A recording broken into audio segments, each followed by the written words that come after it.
1971-এ একটি বিজয় এসেছিল। আমাদেরকে বলা হয় এই বিজয় আমরা পেয়েছিলাম ভারতের অনুগ্রহে। 2024-এর বিজয় কোন বিদেশি শক্তির অনুগ্রহে নয়।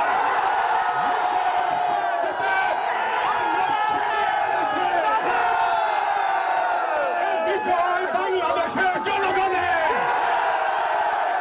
বিজয় বাংলাদেশের ভবিষ্যতে, বিজয় বাংলাদেশের তারুণ্যের, বিজয় বাংলাদেশের অবিনাশী শক্তি। আজ এই বিজয়ের মুহূর্তে সবাইকে বলে দিতে চাই, পৃথিবীকে বলে দিতে চাই, এই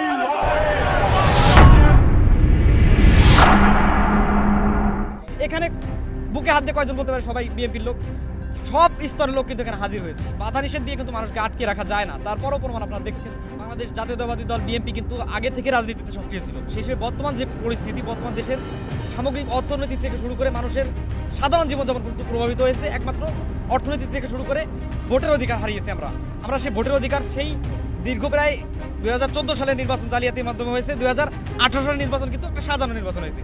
সেই হিসেবে উন্ডা বলছে যে 23 সালের নির্বাচনে কিন্তু এরকম হতে পারে। সেই হিসেবে আমি আমার পার্সোনাল কথা বলি, আমি এই যে শীতের রাতে কিন্তু আমি কিন্তু খুবই শীতার্থ মানুষ।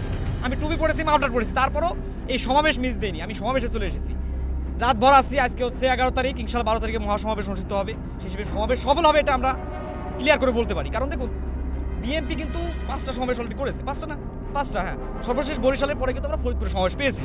আর ফরিদপুর কিন্তু নতুন বিভাগ হয়েছে, ফরিদপুর পদ্মাকে বলা যায়। সেই হিসেবে শুভকামনা থাকবে বিএনপির জন্য। আর যদি নির্বাচন হয়, সুষ্ঠু নির্বাচন যদি হয়, তাহলে তো বলার অপেক্ষা রাখে না।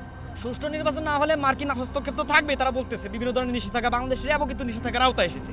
শেষে বলা যায় সুষ্ঠু নির্বাচন যদি না হয়, জনগণ মেনে নেবে না। তার প্রমাণ এখন আপনারা পাচ্ছেন। রাত এখন প্রায় 2টার কাছাকাছি। জনগণের যে আক্ষেপ, আজকে প্রচুর পরিমাণে মাদারীপুরের অত্যাধিক যারা হিন্দু, যারা আওয়ামী লীগকে বেশি পছন্দ করে, সেই হিন্দু মহিলা মাঠে অধিকাংশ ভরে গেছে, সবাই লক্ষ্য করেছেন। এই হিসেবে মানুষের আন্তরিক ভালোবাসা এবং যে শ্রদ্ধা, সেটা কিন্তু বিএনপি অলরেডি পেয়ে গেছে। সেই হিসেবে বলার অপেক্ষা রাখে না মানুষ কি করবে। হামলা মামলা করে সম্ভবত বাংলাদেশ জাতীয়তাবাদী দলকে থামিয়ে রাখা যাবে না। একটা কথা বলে রাখি, আমি কিন্তু বাংলাদেশ জাতীয়তাবাদী দল করি না, কিন্তু আমি চাচ্ছি সরকারের পতন হোক।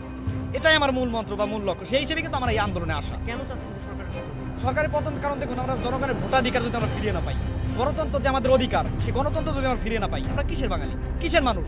আমরা মুসলমান, আমাদের হাজার হাজার আলেম ওলামা গ্রেপ্তার হয়ে আছে। ঠিক আছে, আমাদের কবে মসজিদে হামলা হবে, কবে আমাদের হিন্দু ভাইরা আতঙ্কে থাকে, কথাগুলো লিগাল। তেলের দাম, চাউলের দাম, আগামী বছর তো দুর্ভিক্ষ লেগে যাবে দেশে। সেই হিসেবে যদি সরকারের পতন হয় বা নতুন সরকার ক্ষমতায় আসে, তারা আন্তরিকভাবে চেষ্টা করবে, এমনকি বিদেশি সাহায্য কিন্তু তারা অলরেডি পেয়ে যাবে। কারণ বর্তমান সরকার দিয়ে তারা ভরসা পায় না। কেন পায় না? এই যে লুটে মোটে বেগম পাড়া হয়েছে কানাডা, এটা আপনারা অনেকেই জানেন।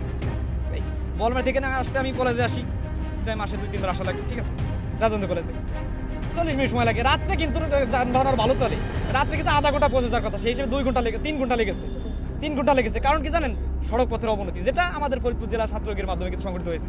বলার অপেক্ষা রাখে না। আপনার ফাঁদকে কারা পিটিয়ে হত্যা করেছে, আমি অত কিছু বলবো না। যাই হোক, দেশে শান্তি চাই, সুষ্ঠু নিরপেক্ষ নির্বাচন চাই, তত্ত্বাবধায়ক সরকারের অধীনে নির্বাচন চাই, এটা সবার প্রত্যাশা।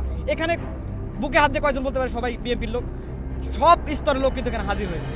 জনগণ একটা সুষ্ঠু নির্বাচন চায়, শান্তি চায়। এই দুনিয়া শান্তি কে না চায়?